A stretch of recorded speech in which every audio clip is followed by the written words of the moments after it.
अस्सलाम वालेकुम स्टूडेंट्स।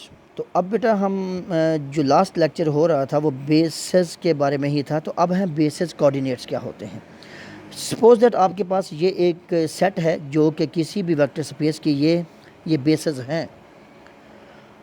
तो अगर v को यानी v ये इस v के एलिमेंट को हम इन तमाम के लीनियर कॉम्बिनेशन में लिख दें तो फिर alpha 1 alpha 2 are called the coordinates of v with respect to given bases. Okay हो गया। लेकिन ये उस सूरत में है कि जब ये बेसेस होंगी। तो आपको पता है कि स्टैंडर्ड बेसेस जब आपके पास होती हैं उसमें E1 जो होता है उसमें फर्स्ट कोऑर्डिनेट 1 होता है, बाकी सारे ज़ीरो होते हैं। E2 के अंदर फर्स्ट ज़ीरो होता है, सेकंड के अंदर 1 होता है, बाकी सब ज़ीरो होते हैं एंड सो ऑन। तो बेटा ये जो अल्फ़ा 1 अल्फ़ा 2 अल्फ़ा n जो हैं ये सारे उसके क्या कहलाएंगे, coordinates of v with respect to given bases. उस वेक्टर के ये कोऑर्डिनेट्स होते हैं। ओके हो गया। आओ आपको ये बात मैं समझाऊं कैसे। एग्जाम्पल से उसने ये बात समझाई है। कहता R2 का एक हमने आर्बिट्रेरी एलिमेंट ले लिया जिसके कोऑर्डिनेट्स क्या हैं, a और b। कहता a और b जो है वो कोऑर्डिनेट्स हैं of this element with respect to standard basis. क्योंकि ये देखिए इनका लीनियर कॉम्बिनेशन लिखा हुआ है, ठीक हो गया। तो यही a और b जो है यही तो उस पॉइंट के कोऑर्डिनेट्स थे। यही वो इधर वो बात कर रहा है कि v के वो क्या होंगे, वो कोऑर्डिनेट्स होंगे अगर उनका लीनियर कॉम्बिनेशन स्टैंडर्ड बेसिस की फॉर्म में लिखा हुआ है। तो ये देखो ये लीनियर कॉम्बिनेशन लिखा हुआ। तो ये जो स्केलर्स आएंगे असल में यही स्केलर उस वेक्टर के कोऑर्डिनेट्स थे। फाइंड द कोऑर्डिनेट्स ऑफ ये वाला एक वेक्टर दिया हुआ with respect to the basis this and this. अब ये स्टैंडर्ड नहीं है, ये स्टैंडर्ड बेसिस नहीं है। हमने इस वेक्टर के कोऑर्डिनेट ढूंढने हैं। यानी कैसे ढूंढेंगे, हम इस वेक्टर को इन दोनों वेक्टर के लीनियर कॉम्बिनेशन में लिख देंगे। तो जो इन दोनों के लीनियर कॉम्बिनेशन में लिखने से अल्फ़ा 1 अल्फ़ा 2 की वैल्यू आएगी वही इसके कोऑर्डिनेट्स होंगे। आओ देखें, एक ये वेक्टर दिया गया है, इसके अपने तो कोऑर्डिनेट हैं लेकिन इनके लीनियर कॉम्बिनेशन की सूरत में इसके क्या कोऑर्डिनेट्स हो जाएंगे। चलो देखते हैं। हमने क्या कर दिया, ये लीनियर कॉम्बिनेशन जो है ये इस WK को रख दिया। तो ये देख रहे हैं आप, ये लीनियर कॉम्बिनेशन आ गया, ये अंदर ये मल्टीप्लिकेशन हुई और यूँ हमारे पास ये दो इक्वेशंस हासिल हो गई। क्योंकि ये दो ही कोऑर्डिनेट थे, दो इक्वेशन हासिल होंगी। दोनों को हल किया, अल्फ़ा 2 ये आ गया, अल्फ़ा 1 ये आ गया। तो हम कह सकते हैं this and this are the coordinates of W with respect to these bases. अगर स्टैंडर्ड बेसेस होती तो फिर यही इसके कोऑर्डिनेट्स होने थे। तो याद रखना कि with respect to standard basis जो होता है वो यही कोऑर्डिनेट होते हैं। अगर बेसिस चेंज हो जाएं तो फिर उसके कोऑर्डिनेट्स भी चेंज हो जाएंगे। Find the coordinates of P2 - x + x square with respect to these basis. आगे बात समझ।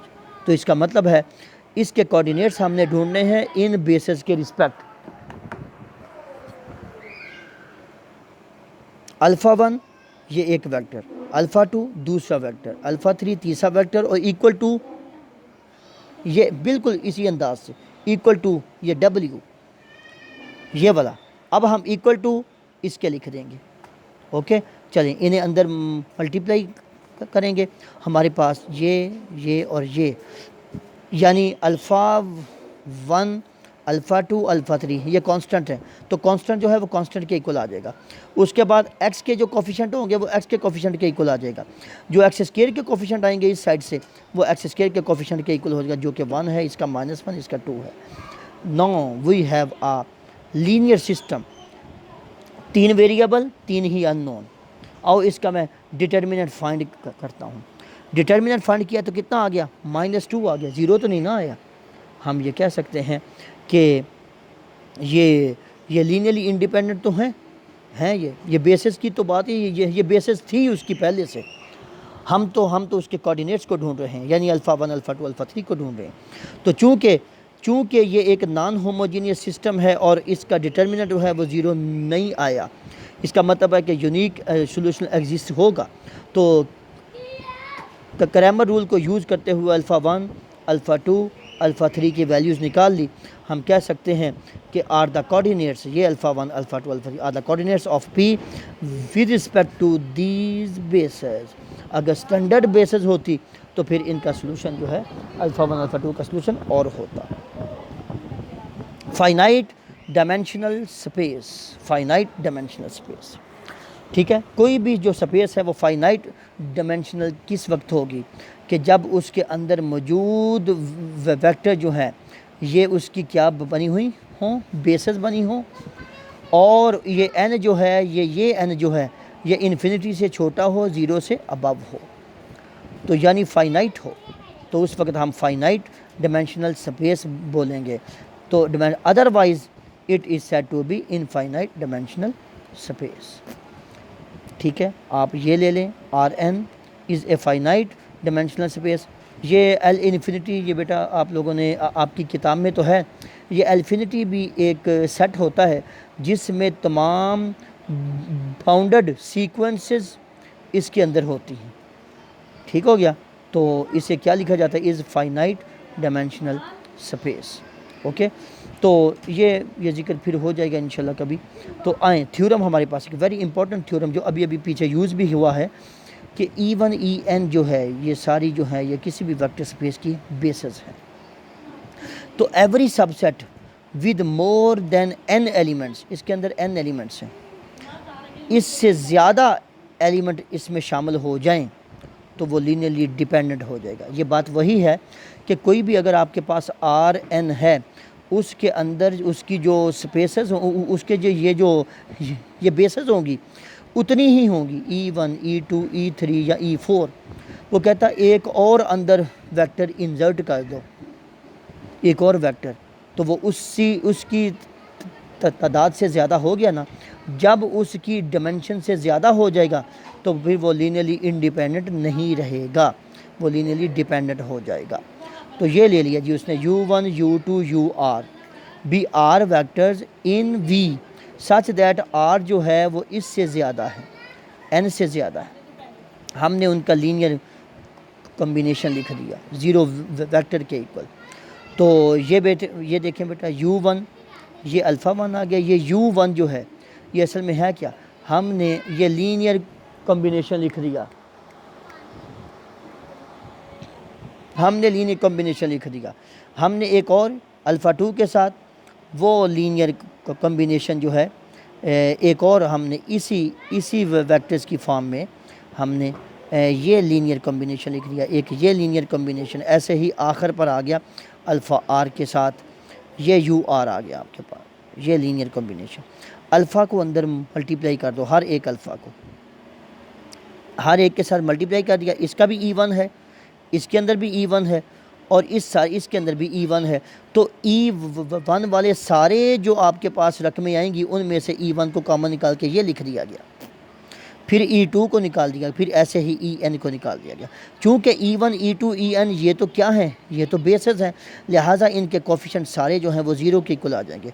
ये लीनियर कॉम्बिनेशन जो है ये सारे ज़ीरो के इक्वल आ गए, ठीक है। तो जिस वक्त सारे ज़ीरो के इक्वल आ गए आपके पास, तो ये क्या है, ये तो होमोजीनियस इक्वेशन, ये तो होमोजीनियस सिस्टम हुआ है सारा, ये भी और ये पिछली सारी ये जो है होमोजीनियस सिस्टम है। अब हम ये जानते हैं कि इसके अंदर ये अल्फ़ा 1, अल्फ़ा 2, अल्फ़ा आर, ये आर जो है ये n से ज़्यादा है, ठीक है। आर अननोन है लेकिन आर यानी नंबर ऑफ़ वेरिएबल जो हैं वो नंबर ऑफ़ इक्वेशन से ज़्यादा हैं।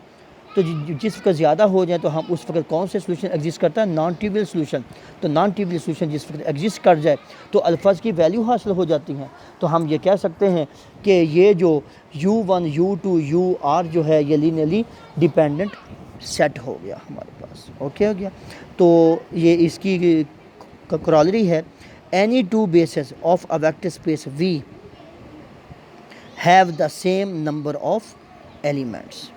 एनी टू बेसेस, कोई भी बेसेस दोनों होंगी ना तो उन दोनों के अंदर जो एलिमेंट्स की जो तादाद होती है वो सेम होती है, ठीक हो गया। जैसे आपके पास आर क्यूब के हैं तो उसके अंदर उसकी 3 बेसेस हैं, E1 E2 E3, तो अंदर जो हर एक के अंदर एलिमेंट्स हैं वो उसके 3 ही हैं। ठीक हो गया। तो अच्छा जी, आगे हमारे पास है इसी का प्रूफ आ रहा है। ठीक है, तो इसने क्या किया कि एक सेट ये ले लिया, एक सेट ये ले लिया, एक E1 से लेके EM तक और दूसरा जो है B1 से लेके BK तक, B2 basis of V, K can not bigger than M because then B1 B2 BK would be a linearly dependent set which is not true। क्यों? The basis vectors are linearly independent होते हैं, because K is smaller than M or equal to M by the similar argument for the second set. तो M जो है वो K से छोटा भी आ रहा है, बराबर भी आ रहा है, इधर K M से छोटा भी आ रहा है, वो बराबर भी है। एक दफ़ा इसको बेसिस ले लो तो ये इस क्रॉलरी से हम कह सकते हैं कि ये इससे ज़्यादा नहीं हो सकता, जब हम इसको बेसिस लेंगे तो ये वाला इससे ज़्यादा नहीं हो सकता। तो दोनों सूरतों में K या तो M से छोटा होगा या इक्वल होगा, या M K से इक्वल या छोटा होगा। तो दोनों में जो कॉमन चीज़ है वो इक्वलिटी है, लिहाजा M is equal to K हो गया। तो हमारे पास यहाँ पर एक डेफिनेशन है, the common number of elements of the basis of a vector space V is called the dimensions of V, that is if there are n vectors in a basis of V तो उसकी dimension भी कितनी होगी? n ही होगी। ठीक है, n vectors हैं तो उसकी डायमेंशन भी n ही होगी। ये हम आपने एक ये डेफिनेशन देखी है। तो अ बेसिस फॉर Pn जो है ये याद रखना है, 1x x square and so on xn, इसकी जो डायमेंशन होती है ना वो n+1 होगी, n+1, क्योंकि ज़ीरो भी शामिल हो जाता है, आपको ज़ीरो भी शामिल हो जाता है। ठीक हो गया। तो लीनियरली इंडिपेंडेंस क्या होता है जी? An infinite set A of vectors is set to be linearly independent if every finite subset of A is linearly independent. ये इनफाइनाइट सेट है, कहता infinite set of the vectors, उसे हम लीनियरली इंडिपेंडेंट कहेंगे अगर इस इनफाइनाइट सेट का subset जो है वो क्या हो जाए, वो लीनियरली इंडिपेंडेंट हो जाए, तो हम उस इनफाइनाइट सेट को भी इंडिपेंडेंट कह सकते हैं। तो एक और इम्पोर्टेंट नोट है कि existence of the basis, her vector space की बेसिस ज़रूर होती है। Every vector space has a basis. Okay बेटा, ये था आपका फाइनाइट डिमेंशनल स्पेसेस और बेसिस और डिमेंशंस के बारे में।